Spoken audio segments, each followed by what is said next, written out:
If you haven't seen Our Flag Means Death, don't expect this to be like Black Sails or something. This show and this video might be too woke for you, whatever that means. So consider turning back now, or Stede will make you talk about your feelings. A pirate's life sounds just right. Sounds quite nice, I could say that twice. Sounds quite nice, we won't live long. In the last years, there's been a movement of new comedy shows that stand out for the norm dictated by shows like The Friends or Modern Family. These new comedies fall into the subgenre of absurdist comedy. It's not a new subgenre by all means, and it's been around at least since the Middle Ages, considering The Nun's Priestess Tale by Geoffrey Chaucer. I don't know.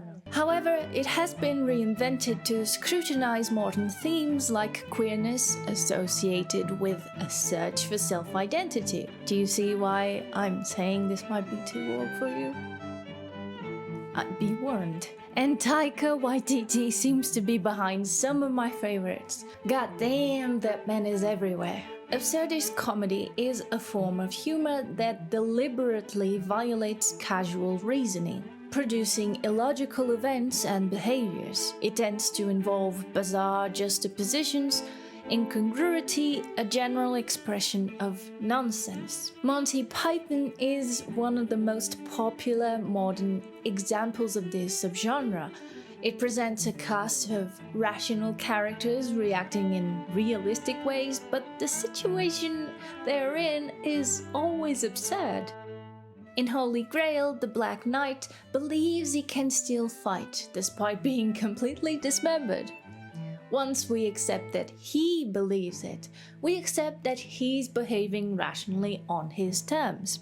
The implausibility of his situation is key to this subgenre. Absurdist comedy can manifest itself in many ways. Lately, shows have stood out to me, like What We Do in the Shadows and Our Flag Means Death. Both make use of popular tropes in fiction, vampires and pirates, among others. While What We Do in the Shadows puts surreal characters in our modern world, Our Flag Means Death makes its characters face surreal situations, in a time where these didn't quite happen like they're portrayed. One of my favorite comedies of all time, Fleabag, has an absurdist hero. Because Fleabag rejects meaning from any outside agent within the show. That results mainly from the fourth wall break and her awareness of everything. This way, she rejects meaning created by the show itself. The Great also has an absurdist hero, including many other characters, but also incorporates dialogue that wouldn't have made sense at that time in Russia. So you get the gist of what absurdist comedy is. Our Flag Means Death stood out to me by exploring issues that are very much present in our society and always have been. We've all seen an ad change his behavior for someone else who's present, or a Calico Jack being an ass dictating how we should act. And let's not forget the bullying Stede has been subjected to, that many people had to endure themselves and still do. Especially in the case of men, men seem to mock each other's appearance or behavior, labeling them as things that don't match with the person at all. Most times it has to do with how much of less of a man they are, even going as far as questioning their sexuality. And don't say boys will be boys. As a great poet of our time said, boys will be boys, but girls will be women.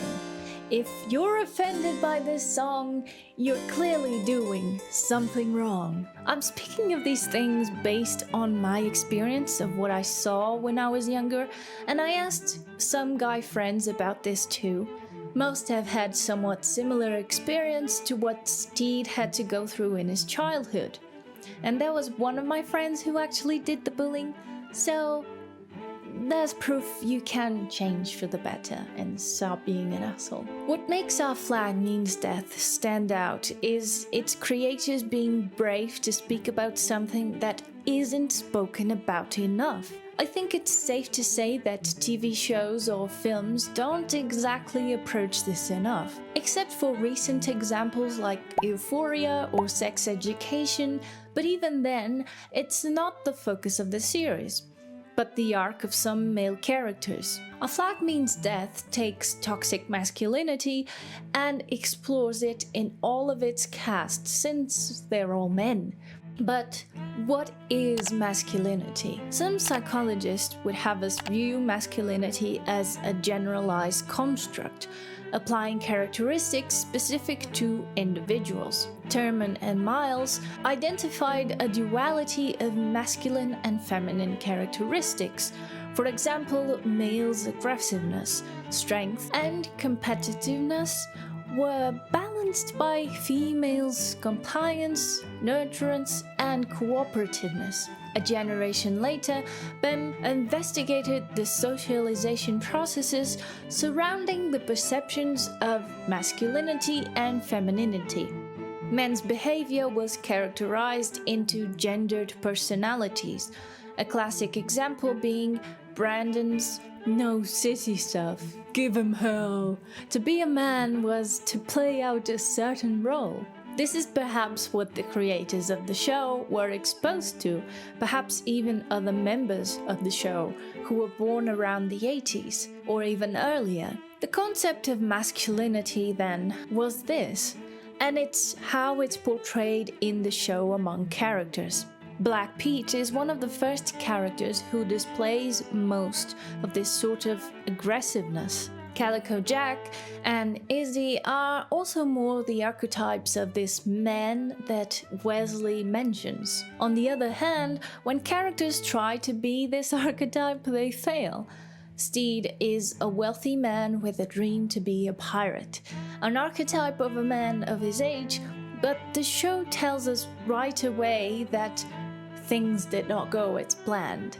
While Stede tries to be this archetype, the funny part is that he is one of the healthiest men in the show in terms of masculinity, because he's not afraid to be himself and he's supportive and kind. He's a decent person. After doing a speech about an adventure that will only result in horrible tragedies for them, Frenchie suggests they should bottle it up after.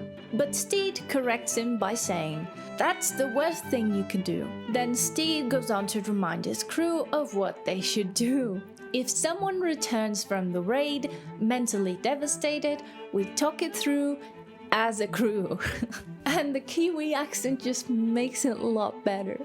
In many ways, Stede is the hero all the other characters need by their side to embrace who they are fully. Even though he doesn't realize this since he was raised in an abusive environment with the erroneous idea of what masculinity is. If I can help this crew grow as people, then I've succeeded in being a pirate captain. The crew fails to see this, having their own vision of what makes a pirate captain suitable, which is a lot of killing and robbing. Buttons even says they think Stede is weak. Right in the first episode, we get to know Stede's weakness is not to be a strong man, but to face the activity of pirating, displaying a distaste for blood and violence, distaste rooted in trauma. It all goes back to daddy issues. Ironically, it's also due to this that he manages to do what his crew expects him to do: to kill. There's blatant bullying going on associated with outdated concepts of masculinity, when there's Izzy or Calico Jack present. They represent toxic masculinity at its best. Or worst, making sure to belittle other men or persuade those they take a liking to be by their side. The irony is that they too need a person like Stede in their lives as much as Blackbeard needed. all characters in the show need to embrace all parts of themselves, especially the bullies, instead of playing a role in society and living a life they don't want to live for fear of getting hurt when exposing their true selves. This bullying happens when they're children and adults, while in the timeline of their adulthood, every character exposed to it somehow, but in subtle or extremely aggressive ways. Bullying is repeated oppression, psychological or physical. The prevalence of bullying by and of school children is quite high. Boys bully more than girls, but boys and girls are victimized about equally. Generally, bullies are aggressive, tough, strong, confident, and impulsive. Victims are unpopular, lonely, rejected, anxious, depressed, unwilling to retaliate, and lacking in self-esteem. Stede was the victim because he was unpopular based on the lack of so-called manly traits. In his flashbacks, he recalls what it's like to be bullied as a defenseless child, with no one around to stand up for him, something that hasn't stopped him from opening up and being the kind, caring person he always was, making him braver still than all the others. The concepts discussed are outdated concepts of masculinity in psychology, and of course we mustn't reduce masculinity to just psychology. Sociocultural settings make masculinity differ depending on the area we're looking at. Some anthropologists studied masculinity from a cross-cultural perspective, highlighting its diverse representations and multiple meanings in non-Western cultures. Herd described ritualized homosexual practices that constituted a rite of passage towards manhood, and Meigs illustrated the existence of quite divergent masculinity practices among New Guinea cultures. Wesley goes on to say that it is futile to define what masculinity is, and that it isn't a Western concept only, especially in the case of pirates who have their own culture at the time. As a comedy, Our Flag Means Death does take its themes and setting seriously, approaching even queer relationships, which are said to have been part of the pirate culture. On viewers' reviews, people are glad this is not another show queerbaiting. This story approaches male friendships and intimate relationships in a positive light, but it is also based on history that was true. Pirate stories illuminate configurations of masculine sexuality at the time. Turley calls attention to the often erotically charged language of pirate stories, pointing in particular to the sexualized expressions of violence. At the same time, he also points out the narrative emphasis on close male friendships. Even in Daniel Defoe's novels, we can see this type of relationship between men. In Captain Singleton, the captain settles into a domestic relationship with Quaker William. The same happens in Our Flag Means Death between Black Pete and Lucius, Jim and Oluwando. Stede and Ed too slowly become that close. What makes Ed happy is you.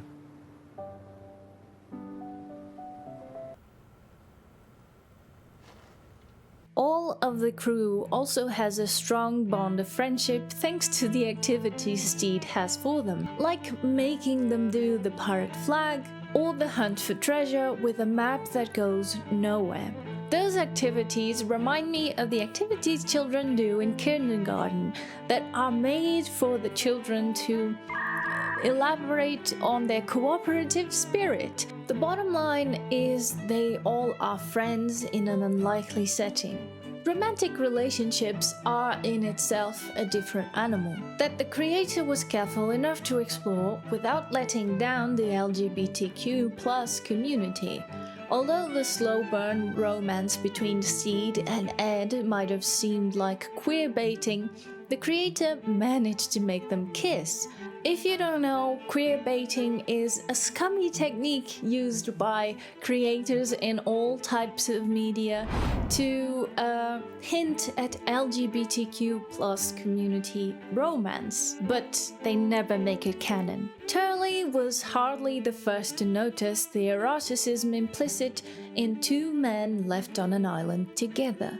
All-male crews at sea for weeks or months, cut off from the world, turn to each other for sensual release. Most specifically, the pirates active in the Caribbean beginning in the 1600s had formalized unions consenting adult men. French pirates were the ones who had credit for this type of union between men. Every buccaneer had his chosen and declared companion, between whom property was in common, and if one died, the survivor was the inheritor of the whole. This was called by French mateloage. So it was part of pirate culture to have gay intimate relationships or really close friendships. This is quite understandable since these men spent their whole days and night with each other. Only in pirate society, two men could marry. They shared everything. Plunder, living spaces were obvious, but couples in mateloage were also known to share each other's property and even women. Among sailors who had practiced this form of release themselves, it lost its sense of being alien, and so became accepted and legitimized as soon as they made their own laws. It's quite heartwarming to see Ed and Stede, who are perfect for each other, come together at the end of the season to run away and marry, keeping in tradition with pirate culture, including other queer couples like Black Pete and Lucius or Jim and Olawanda. They're not less men for being in these relationships, in fact quite the contrary as I see it. They're embracing themselves and so they're more manly, I guess, more confident in themselves. The most tragic part of toxic masculinity is when men refuse to open up, for they find some solace in portraying something that they are not. It's why things like Movember happen, why men have higher rates of unalivings. Men need to open up more. The misunderstanding at the end of season 1 is enough for Blackbeard to retreat into his walls and become the man that he thinks won't get hurt. By doing so, as he did his entire life, Ed will only hurt himself and those he loves. Even Stede's crew, who he was taking a liking to. My heart broke into tiny little pieces. An impactful comedy is more than just a laugh, but also a drama. A Flag Means Death touches upon toxic traits expected from men, gay or not, and doesn't shy away from portraying queer relationships while making pirate fans happy, with the subtle or not nods to history. The importance of these issues among men need to be spoken about and are very much present in modern times. We need to shed more light in this matter. The brilliance of this show is that it brings as many laughs as it brings sorrow, fulfilling empathy for characters who are going through hard times. I was almost inclined not to make a video about this show, but I feel like it would be a discredit to just include it in my favorite shows of 2022. It's too good not to talk about it. So, I hope you enjoyed, and I'll see you next time.